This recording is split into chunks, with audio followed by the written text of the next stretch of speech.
Замана шауқымына қыш бабайлар да юраклаша. Быйыл Оксакылы бабай Нурлатқа ғадәттәгечә атка утырып түгел, әшчен буран белән килде. Урманда удашып калган кар кызы да бәйрәмгә ялгызы гына түгел, үзе белән илнең төрле төбәкләреннән җыелган кыш бабайлар һәм кар кызларын иярткән. Аларның күңеле флешмобына шәһәрдәшләребез дә кушылды.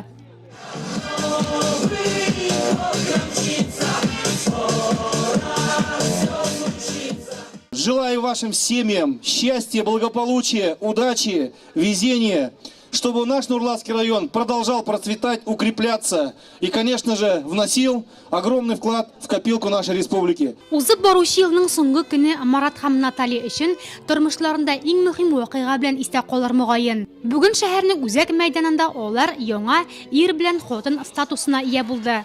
Мы знакомы очень долго. С самого, можно сказать, школы. Дружим очень долго. Вот сегодня решили пожениться, узаконить наши отношения. Решили, как перед Новым годом, сделать подарок себе. Считай, будем отмечать Новый год и свадьбу.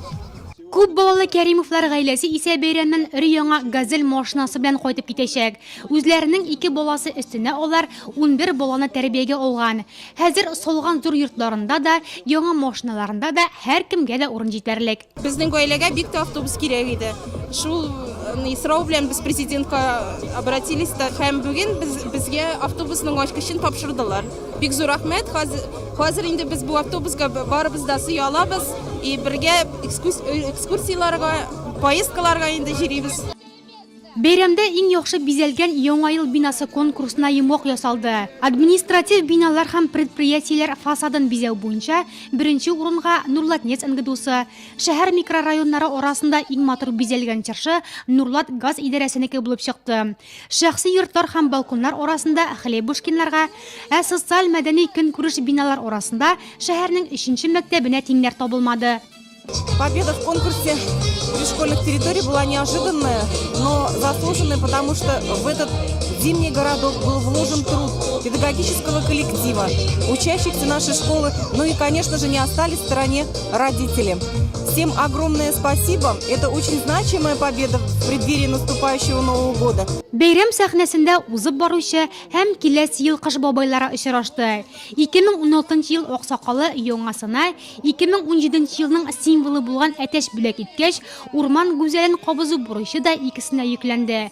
Һәм бар халык бердәм булып чыршы тирәли әйлән-бәйләнгә басты.